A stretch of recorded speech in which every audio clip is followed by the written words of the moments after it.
the campaign going? You have an event tomorrow. Yes, we're going to be with Turning Point USA in Bel Air. Okay. I'm one of, I think, 4 guest speakers. So we should have a good time there. Is it indoor or outdoor? I'm not too sure where the event is, indoor or outdoors. Okay. But we're excited to be there, and a lot of energy. And I've been, the last 2 days, people are already telling me, hey, I voted for you. We got it in the mail. My whole family's voted for you. So that's good to hear, but let's see how it turns out. Yeah, I mean, listen, they need to vote for you. I think we've already proven Luna's done a horrible job. And now you were telling me when we were in the green room that there's a gentleman that's had a donkey down at, where is it at? At Plaza Olvera. Okay. Well, for those of us that speak English. Donkey down? No. Olvera Street. Olvera Street. Oh, On yes, Olvera they Street, took the donkey. That's right. Okay, well, apparently there's a gentleman that they know that has a donkey that does the donkey rides for the kids. And I'm going to let you tell the story because you know it. Well, the city is evicting him from Olvera Street. His family, he's like the 4th generation vendor there on the little strip there where all the kiosks are. Yeah. And he's like, it's been a fixture for decades. And they unceremoniously told him basically, you've been evicted. And he's been trying to apply, going through all the process. He spent like $40,000 of his own money. And the city has spent over $250,000 in attorney fees to get rid of him, to then claim that they're friendly to small business. It makes no sense whatsoever. So the taxpayers paid $250,000 for this man to not have his donkey to...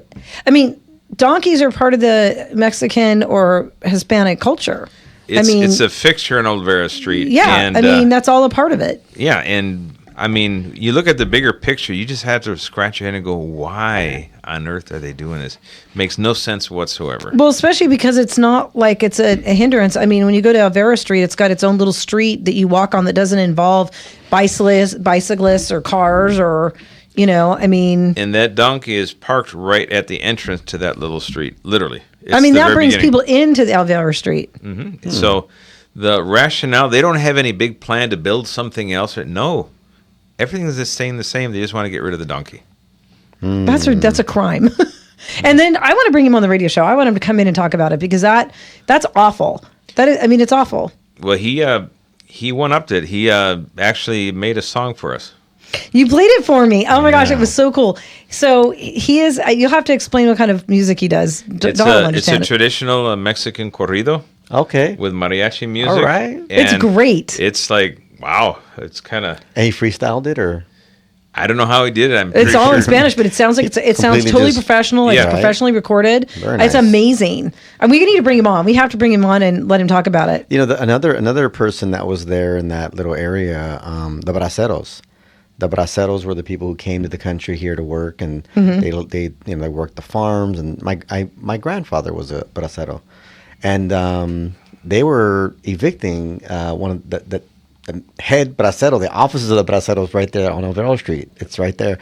There's like a little prison museum on one side there, and then there's their offices. I went to their offices like maybe 3 or 4 years ago, and they were being evicted. I think they finally resolved it, but maybe they do have some plans. I don't know. But I mean, this guy's been there. You said over 40 years. Over 40 years. That's insane. He's 4 generations. Yeah. Mm-hmm. Crazy. And Alex, he was there when you were cleaning out the homeless people. Yes, he was, as a matter of fact. Wow. So that's where we came across. So let's leave Karen Bass had it her way. She'd leave the homeless and get rid of the donkey guy. What an idiot. Well, and her predecessor, Eric Garcetti, not to be outdone, he decided that the 4 parking lots devoted to tourists to go visit Olvera Street was too many. So he said, let's make a homeless shelter out of one of them. I mean, who needs a tourist to visit Olvera Street, right? Right. Because it only brings tax dollars in and the food's good. Darn.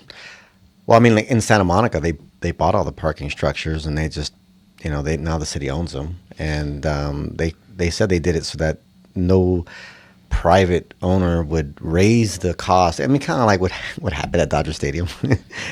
It was like $60-$70 to park your car. Parking structure number 3 in Santa Monica was torn down to be a homeless shelter. Oh, no way. Because where other better place to do than put a tourist destination, put a homeless shelter there. Well, not only that, but the way they did it, they were blocking off your access to the beach. Mm-hmm. That was the other thing that they did with that, and it was a huge deal because I remember when I was running for what was I running for? Not California not state assembly, when I was running for the Board of Supervisors. That was a big thing because I went and I campaigned in Venice about it, and that's how I found out about it. Did you see that thing I sent you? Because I went to Santa Monica yesterday. I sent you a picture of, they put a big old... I did not get anything from you. It was a big old piece, and they were talking about shame on these developers and everything, and your wonderful friend... Lindsay Horvath was up there. You didn't. I know. I did not get anything from you from Santa Monica. I was disappointed in you. I said she didn't react because I felt like you would react immediately. I would have reacted. I didn't receive it. Yeah. You probably didn't hit send. Yeah. Well, go ahead and send it back. They called it the Santa Monica top fraudsters investigate and indict. Where are the audits? And Lindsay Horvath is the second name on this list. Well, send it to me. Yeah. Yeah. It's so we know what Sheriff Villanueva 1.0 is like, and everybody got to experience that. When you were campaigning, even to the Democrats, you said, "I'm about law and order, and I'm going to do these things per the book, etc." And then why were they all shocked when you started to do what you said you were going to do?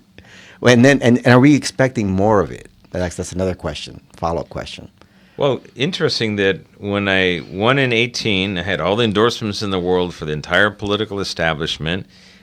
Everything that I campaigned on, I actually did and accomplished, which is rare in politics. Yeah. And what did I get out of that?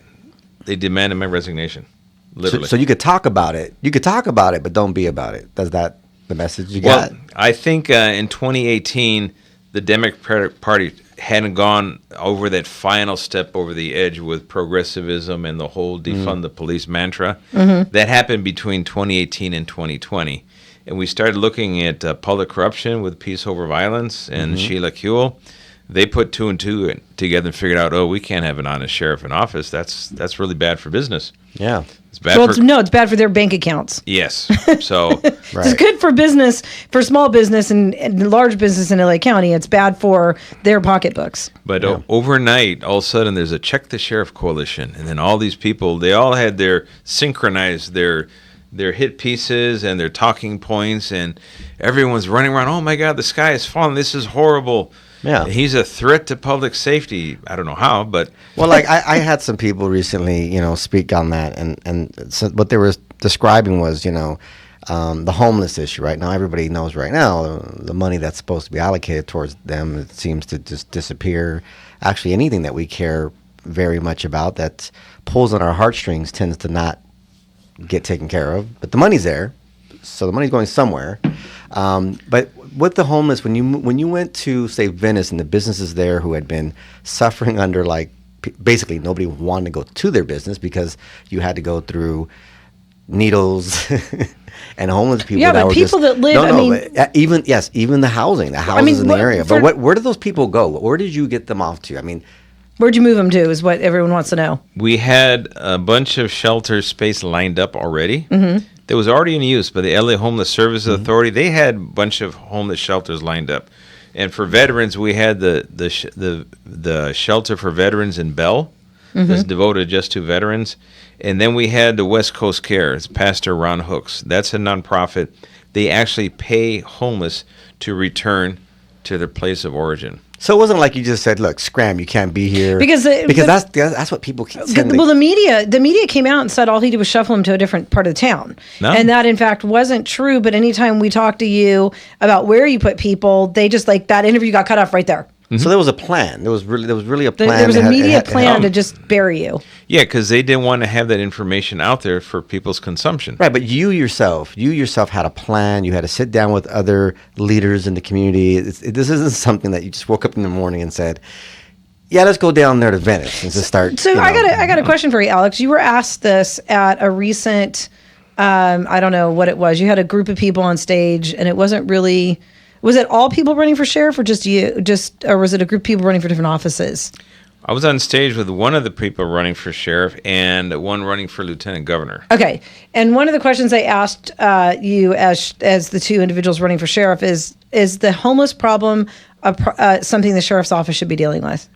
And I said, "Oh hell yes, it definitely has something that we need to be involved in, because one thing is the city of LA is a prime example. Leave them to their own devices. the homeless population will never budge except for people dying. And that's exactly what happened in the city of LA. They reported, oh, look, we had a 2% decline. Yeah, because 2,000 people died on the streets of LA. Right. That caused the population to drop. And nothing to do with anything they did. Except during COVID, they didn't wear masks. It didn't seem like they seemed to care. And I don't think there was a higher amount of homeless people dying at that time than anywhere else in the country. Well, but now you have a typhoid problem. Oh, yes, you Yeah, do. you do. Now, so my question is, so you have a typhoid problem, and why someone would think the sheriff's department wouldn't be involved in a typhoid problem with the homeless problem? Why it's a health issue that is demonstrated and passed through people. Well, so wouldn't that be under something the sheriff's department would be involved in? Well, if people are dying on the streets, we have to be involved in some way, shape, or form. And the secret to the formula is the fact that the homeless do not interact well with social workers and these nonprofit people.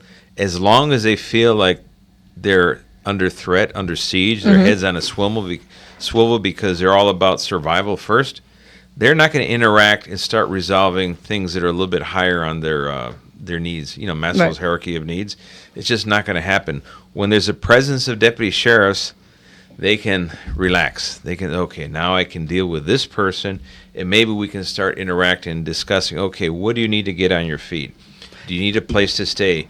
Do you need a California ID? And how important is it to have, because what would be different, right? Today we have DA Hockman.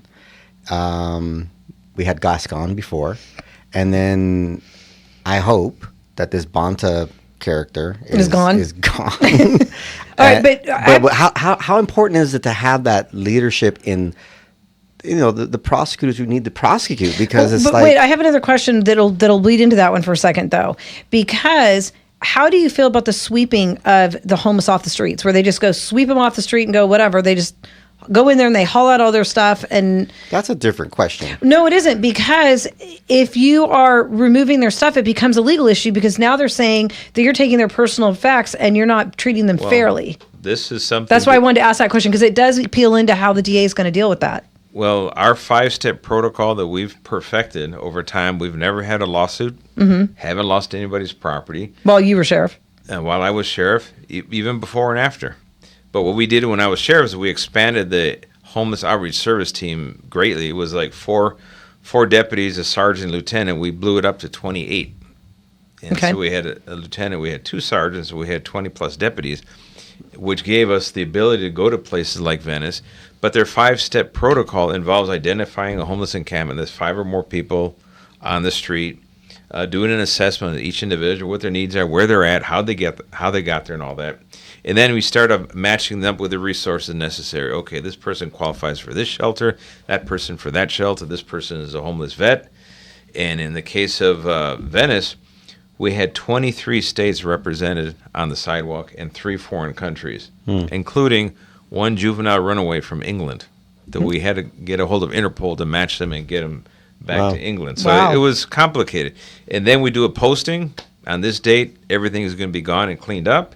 And then move out day, and when the cleanup comes, everybody's gone. And that is the difference between what we do and what the city of LA does. Where they just clean them up. Where all they do is clean up one side of the street, and they just go to the other side, and they come back. Nothing's changed. Nothing has changed. Yeah. And the point is, if you don't give them options, they're going to take the path of least resistance, which means they're going to remain. They're not going to leave.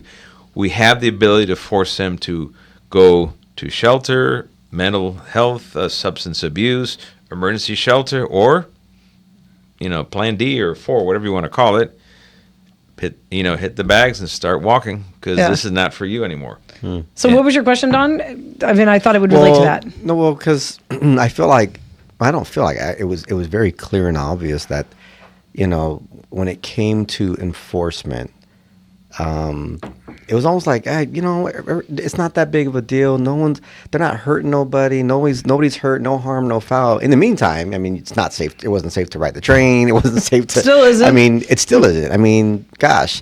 And then, you have people that are not just, on drugs, but they have this mental illness, real mental illness that's rampant. So, I mean, I just see that if the leadership at the very top, at the Attorney General, the DA, who's looking over the 58 DAs throughout the state, and also what the sheriffs are doing. I mean, you had a situation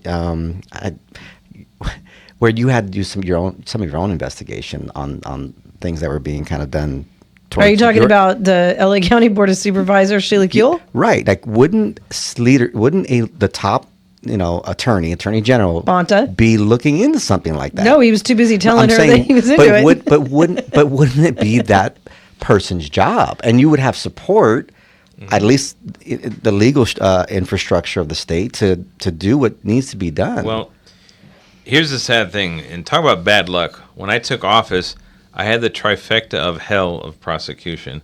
I had Gascon as a DA, I had Bonta as the Attorney General, and I had the Biden Federal Department of Justice. That's my point. There was no prosecution that was going to happen from any level of government. That's my point. And you were a Democrat at the time. And I was a Democrat. Yeah, exactly. No, you were playing the Democrat team, and they still didn't want you. Yeah, but worse, they started investigating him. I know. Yes. That's crazy. Gascon launched 2 criminal grand juries in the hopes that he could find something, a Hail Mary. Let's get him on something. Another waste of taxpayer dollars. Oh, yeah. So how many times did you get sued? Like 12? Oh, my God. I got sued probably, I think, maybe 18 to 20 times. And you won all of them? I think we lost one. No, we lost 2. One's on appeal. The only one we lost outright is the one on the Kobe Bryant case. Oh, yeah. Well, that was a given. That one we should have won that one as well, but the county wanted to lose the case. They did not present an affirmative defense. And this is a case that the U.S. Supreme Court could have easily overturned because it had to deal with hypothetical damages. Okay, but those weren't you personally. I'm talking about the personal ones that came after you. They came after you personally. I was named personally on every single one. Oh, you were? Okay. Oh, yeah. A lot of times that happens. I mean, sometimes they'll sue an agency and include, like, the director of that agency or whoever the top person who's managing it. And then they pulled your legal fund on that. Oh, they pulled my legal fund when Fulgent Genetics sued. We picketed in front of them. Yes, because the whole thing with your privacy. No, well, yeah, they wanted to have all the data of every county employees, and they were going along with this whole registration process to force the county employees to get the vaccines. Wow! And we got a very extensive briefing from the FBI that said, no, these are a Chinese company, and there's a big problem with giving them the data of your employees. So we said, okay, we're not doing that. We're stopping. And the county CEO was present in this briefing with the FBI.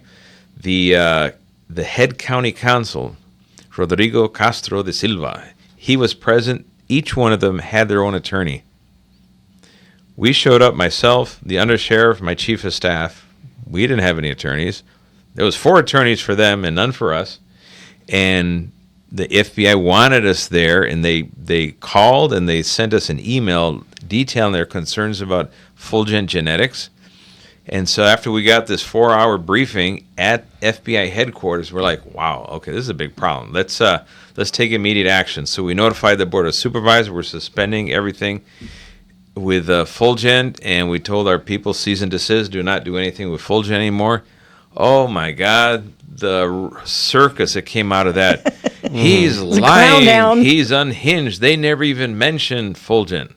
And Fulgent goes and sues me, and then the board says, oh, by the way, you were not acting as sheriff when you did that, so you don't get an attorney. Which, in fact, you were there as the sheriff. Yes. With your staff that worked for the sheriff's department that were paid by a county salary, and you were asked by the federal government to show up. But you're on your own personal thing. So now I have another question. Now that we did the homeless, you have to have noticed that there are tents everywhere with people cooking food on the sidewalk. And I look at this, and it's interesting when you talk to, and I bring this up because there's a Facebook group that is Crime Busters for Woodland Hills or something. And this lady's like, I'm really concerned about the fact they're doing this right next to our liquor store at Dumetz and Topanga. I just don't think it's clean. And she's trying to be really politically correct. And I go through the comments, and I was shocked that I would say 70% of the comments thought it was okay. And I'm thinking, how do you know if it's okay? You don't know where their meat's coming from. For all you know, they could be killing people, and you're eating human meat. I mean, you just don't know. There's no. Are you talking about like street vendors, or are you talking about? I'm talking about the people cooking? who set up a tent.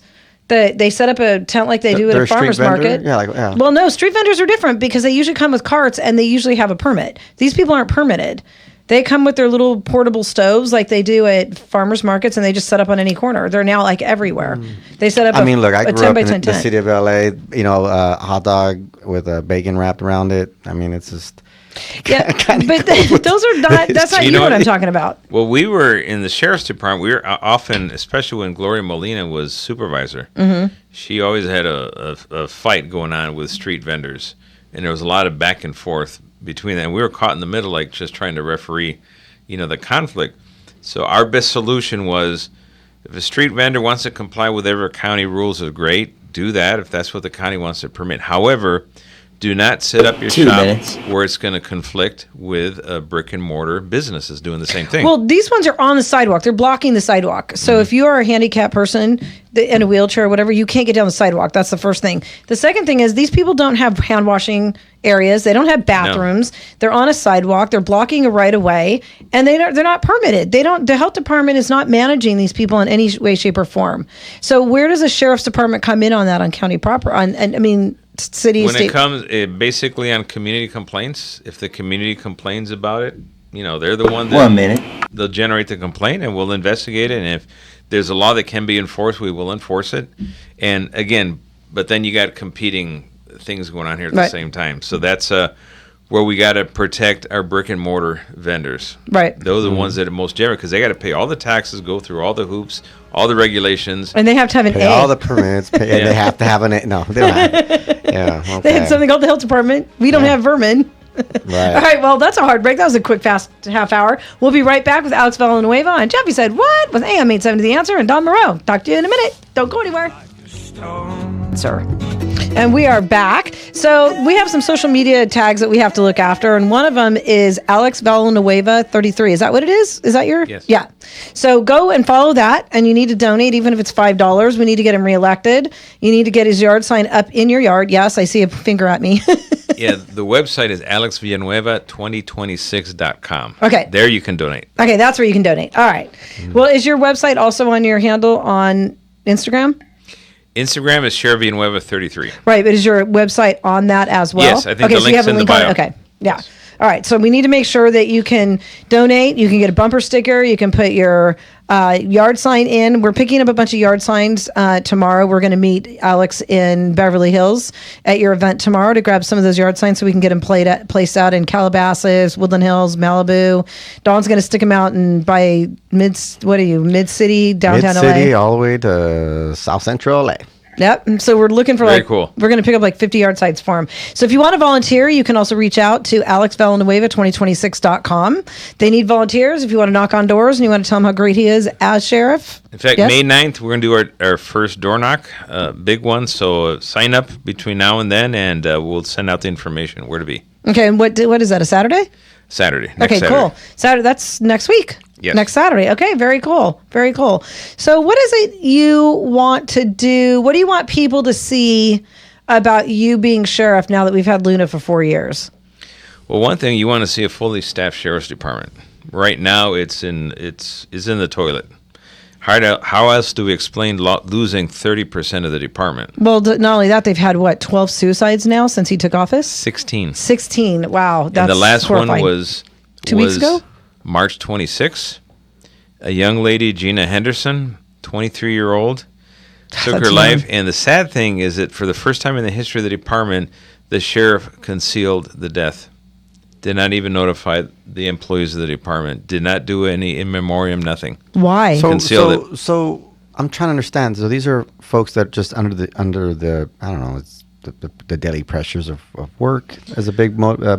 Well, everyone's going to arrive at their own decision, Right. Their fatal decision. However, one of the But you guys keep pressures, track of it. It's almost like it's a metric of a sort, like something you get. I mean, makes it sense never too. happened on my watch. Wow. And the organizational betrayal is a big factor in suicides for people that are devoted to work. The workload, all the conflicts that don't get resolved at home because you're always at work, there's a lot of pressures that go on to make these fatal decisions, and one of the commonalities is just the workload that every person on the department is facing because of the sheriff's inability to hire personnel. It's at a crisis stage right now. 23 though. I mean, how long? She couldn't have been on the department very long if she's 23. You have to be 21 to even get on the department because you have to be 21 to be able to carry a gun. Pretty much. She was only there 2 or 3 years on at the most. Wow.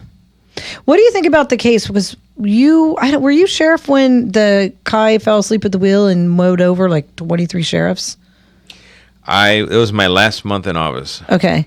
So I know that they just gave him A sweetheart deal. a sweetheart deal. How did you feel about that? That was a travesty of justice. Do you think he really fell asleep behind the wheel? I'm not buying it because I remember hearing the testimony of deputies or recruits pounding in the guy's windows, and he's wide awake and just wasn't stopping. So he did not act like he fell asleep at the wheel. Mm-hmm. And the fact is, even if he fell asleep at the wheel, that is still gross negligence that led to someone's death, and it should not be a suspended sentence where he doesn't spend a single day in jail. That's an outrage. He altered the lives of at least 5 recruits, 1 fatally, and 3 or 4 of them that they'll never be the same again. In fact, they had to leave the department. So the reason I bring it up is because if you had still been sheriff when this decision came down, would your decision as the sheriff made a difference, do you think, in the sentencing that he received? I would definitely let my opinion be known. And what does Luna do? Nothing. Because there was no comment made by him. Nothing whatsoever. I had nothing to say about it. Wow. So I bring that up because you're talking about the fact that we're so short on sheriffs. When you have a sheriff in office and you have something come down like this, although it happened while you were still in office, obviously it wasn't had anything to do with your leadership. But here you are 4 years later, and this guy's basically getting a cakewalk. He doesn't do any jail time whatsoever.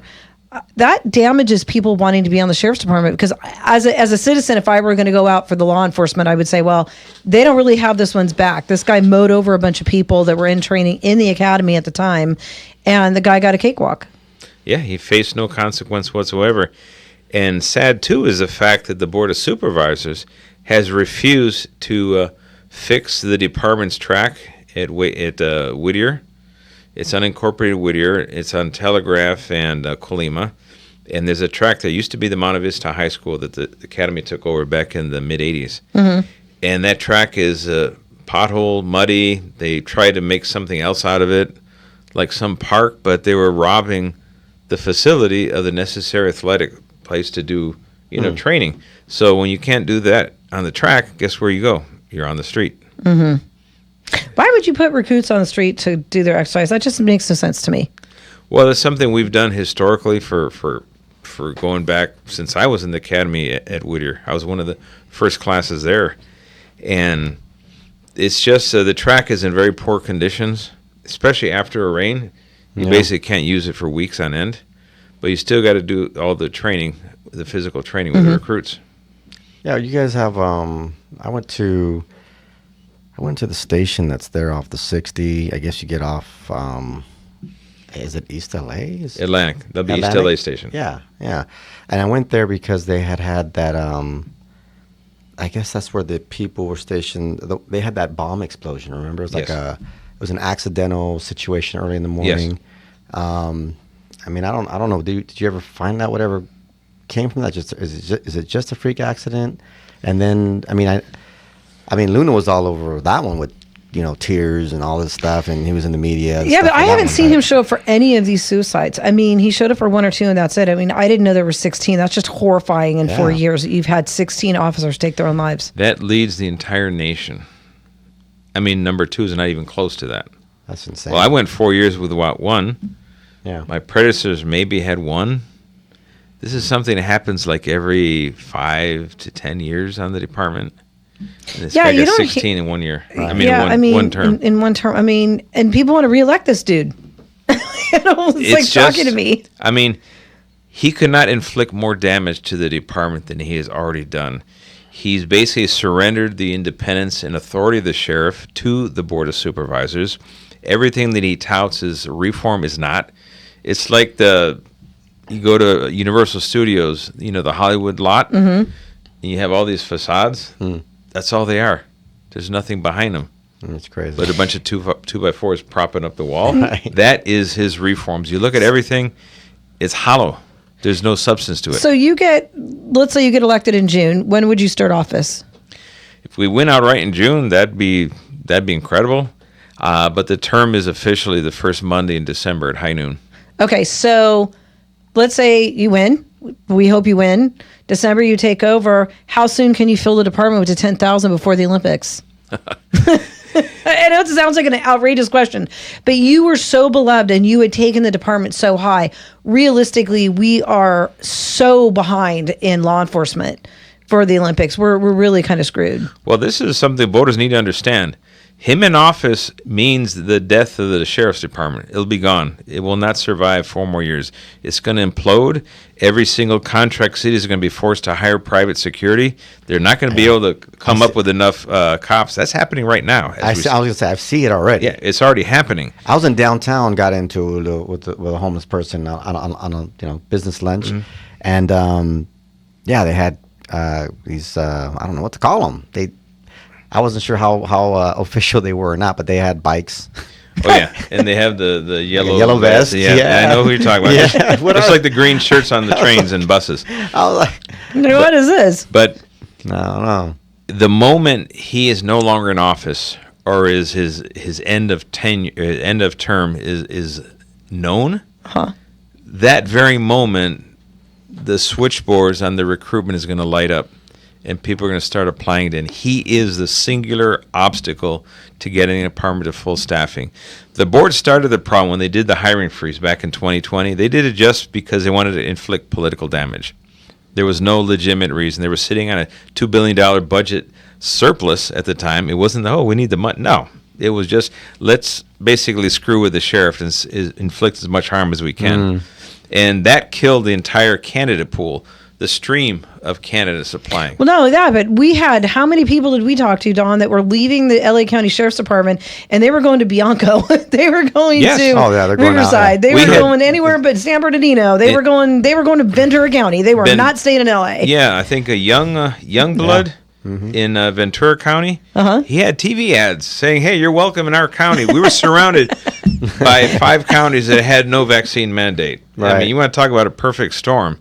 And so when he takes over, I mean, it just nosedived. We hit 9,986 April of 2020, the high mark in history for the Sheriff's Department. And 10,300 is the official high, but you can never get quite to it. You always have to have a little vacancy.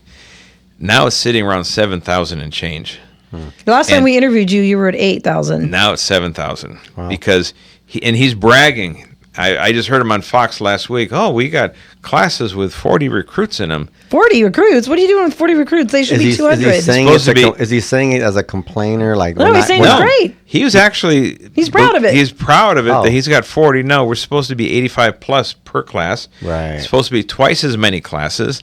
And you got to hire... If you lose 600 due to retirement, if you don't hire 600, that means you shrunk. Right. And that's exactly what's happening. And he made the audacious claim that his hiring is better than 3 or 4 years before he took office. He actually flat out lied and with a straight face. So we know recruitment is in trouble. What about there were prisons that they were talking about closing down in the LA County Jail. And you came and spoke on this as far as like there are just some criminals that just need to be locked up. And what does that look like today? Is there a new jail being built? Are they still making plans to close these jails down? And do they think they're just going to be able to? I mean, the way I tell people is like, look, if they're going to start monitoring these people on the streets, then that means we're all in prison. Because essentially, I'm just saying. Might as well walk the yard. I mean, you're exactly. Might as well walk the yard. That's a thing around where I come from. Go walk the yard.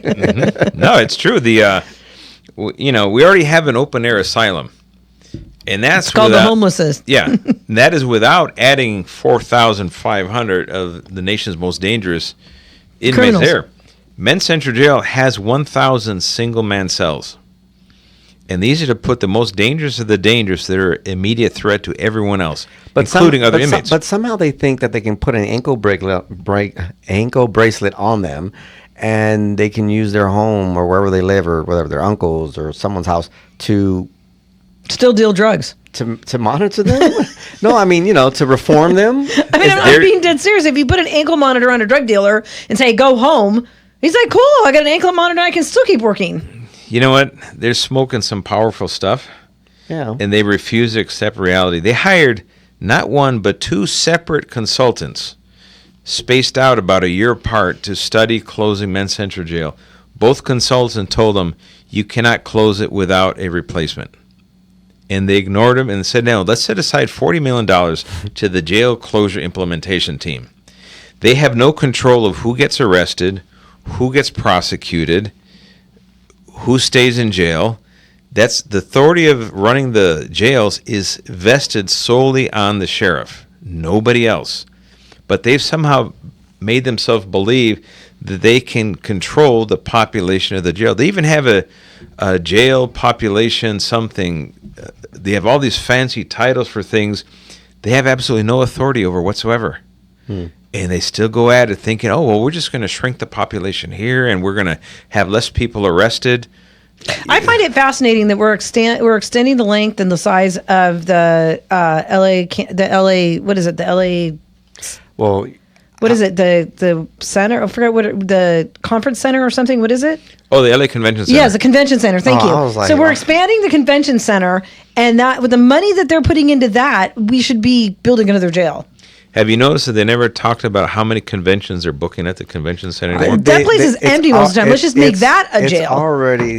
It's already been determined that it's a lose, 4-time loser type of a project to be doing right now. But you know what? I guess they need to, I don't know what, they got to give to their donors and other I have people. no idea. Because these are all, big contractor, Well, developer type people, I would imagine. These people are not business people. I mean, look at, they were going to surrender Venice to the homeless. The number one tourist destination in all of LA County. The way you say it sounds it's like a business adventure. Yeah, we're going to surrender to the homeless. And that's But exactly what it is. That's exactly what they did. You have to laugh at it because it's so absurd that they actually was their plan. I mean, you hear these unions like Unite Here LA, the ones that deals with the hotel industry. Mm-hmm. And hey, let's put a tax up there, and then let's have everyone make $30 an hour doing hotel work. And it's a tough job, but it's not a job designed to be a career path. Right. It should be a stepping stone. You mean kind of like fast food at $20 an hour? Yes. And then what are we seeing now? Now the hotel industry, they're not investing any money in building new hotels. Nope. And some of the hotels are closing now because they can't afford it anymore. And a lot of the fast food places are closing because they can't afford the higher salaries. And Well, people aren't buying a Happy Meal for $20 for their kid. You used to have with $20, you could get 3 or 4 meals out of it. Now Yeah. you get one. Yeah. And it's not even healthy food. So there's consequence to this, but these people act as if there's no consequence whatsoever, and they can keep offering free everything to everyone and not realizing, economics 101, how it works. And that is just mind-boggling. And then the convention center project, the Venice. Honestly, I'll be honest. I don't even know how economics works in California anymore. I'm just be real. It's like, okay, so we're gonna take your money. You're a producer. You come from, the old value system of go out there and work hard, go work for a major corporation, get a pension plan, and retire and everything. But those that don't have it today, we're gonna take from you to give to them. I mean, come on, it's only fair. That's the new economics. It's only fair. And it's just insane because people somehow they've allowed. There are people who think, well, you know what, there's a lot of suffering in my community, a lot of suffering in my family. I really should be subservient to these people, and they seem like they have a good plan. But then you have people like Nick Shirley who come along and say, guys, this money is being blown. $500 billion gone. Hospice care. So instead, they present a bill to. I'm just saying to shut up the press. So this is the capitalism that we subscribe to, which really is fraudalism, and now you have Attorney General Bonta who wants to go and suppress, Nick yeah. Shirley. AB 2624. Yeah, his the wife. Stop Nick Shirley Act. The Stop Nick Shirley Act, and you have his wife, who's an assembly person. She's in the legislature. Bonta's wife. Such a conflict of interest. She's an author. Is this not a definition of a criminal enterprise? But where's the bill to stop the fraud? That's Well, that's what I want to know. No, I want to know why they're not doing. And here's the thing. And this fraud directly relates to the sheriff's department, because if any of these fraudulent entities were in the county of Los Angeles, which I'm assuming many of them were, the sheriff's department would have been the ones that are investigating it. People forget that the sheriff's department has a full investigation team. Where's Luna? Did Luna speak on any of this? No, he hasn't. I haven't seen anything. When he was sworn in, he got rid of the public corruption unit. That was his first official act. So no, he has not spoken on it because he doesn't have that unit. Don't say this. This is crazy. It's a sad reality. Don. It's the new economics. You know what? Fraudonomics. I'm just saying. Fraudonomics. If government ran clean at the state, the county, and the city level, there'd be enough resources to address all these societal ills and still keep a vibrant economy running. Well, listen, but they can't do that. But if the city of Los Angeles, so when people retire out of the city of Los Angeles, what does Karen Bass do? She just kind of, that job doesn't exist anymore. They don't refill it. It doesn't exist. Well, you get rid of enough of these jobs, then there's no one to look after the people that are applying to be daycare workers at home that are actually babysitting their neighbor's kid or their kid or whatever it is that they're doing that creates fraud. There's no fraud department. So you don't know what's going on. I mean, the hospice center where 90% of the people were alive and healthy miraculously. Right. Because that's what hospice is for. But the Nick Shirley Act, let's go back to that for just a second. Tom loves this. The fact that they can go and they can create this concept that, by a journalist, okay, going it's 23. Right. To go, and they're saying that if any journalist were to go in there and videotape a nonprofit, right, that receives, government money and resources, that they could be fined, what, I think it was $5,000, $10,000, then $50,000. And then they were going to get like 5 years in jail or something. This is...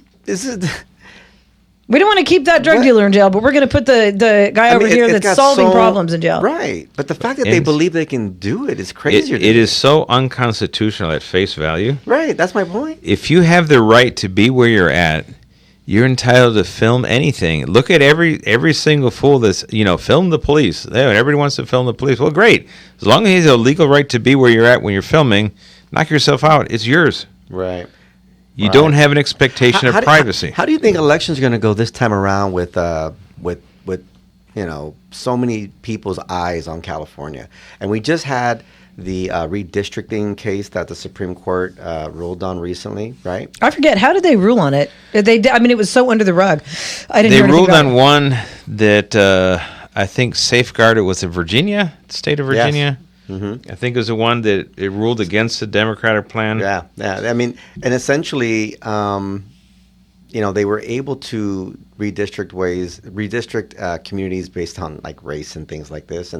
But we just redistricted. That's what I don't understand. We just did it. No, here in California. But I'm saying, well, now there's many other states right now that they were planning that whatever which way this Supreme Court ruling went, they had a plan on how they wanted to move forward. Wow. And the whole country is fighting for red and blue seats. Okay, that's just where it's at. But what I'm really curious about is there was a period where even Trump says, well, you know what, we'll have agents at the voting polls. Basically say, and people are like, oh no, you're not going to intimidate voters at the polls. And like, you mean voters, citizen voters, or do you mean like just anybody? And so how do you think this is going to play out? Because it seems, or is everybody just going to mail in the ballots? Well, that was tried, I think, in Orange County in the 80s, and that blew up. Actually, it was the GOP that tried that. I think I remember something about that where they had put federal employees out front. And people were like, that's intimidation. It was a Republican congressman, I think, who did that from Orange County. Yeah. And it didn't end very well. So how did it end? How did that... I feel like today there's a different... I think that there's different sentiments about what's going on. Because today, more and more people are looking at like, well, wait a second. We have a lot of people here... 2 minutes. Who want to work or who need resources, there's not. I think it really feels like there's not really as much to go around, and clearly there's less to go around when there's fraud, when there's so much going into, business models called nonprofits that are self-enriching, and you're just like, well, of course there's not enough, and everybody's out here just at each other's throats. It feels like, Well, they're incentivized to have more homeless because that's how they get their funding. Right. By the number of people they're feeding or housing. I'm always fascinated by their counting of people, because if there's 10 people a day dying on the streets, 365 days a year in LA County, LA City combined, they're getting a lot of recruitment. That's 3,600 people that are dead if we just give a plus or minus on the 10 per day, right? But for some reason, the number's going up from 62,000 when I ran for office, and now it's like 72,000. So how's it going up if you're losing 36,000 people a year? There's not that many people coming back into California. They don't know how to count. Or they didn't count right the first time. No, they're coming in. Trust me. They're coming in on Greyhound. They're coming in on Amtrak. Then how come they're being dumped off at LAX right. with a backpack and nothing else, and they're wandering around bouncing off the walls because they were scooped up in Texas or somewhere else. We're the receiving end of the nation's homeless, so we got to reverse that trend. Right. And that's something the Sheriff's Department can do well at. We can help in that regard. Yes. Well, we have a minute left in the show. We want to put out some. Put out some websites. Put out your website again, Alex. Your website. Yeah, AlexVillanueva2026.com. You can donate. You can volunteer. We're going to walk on May 9th, our first one.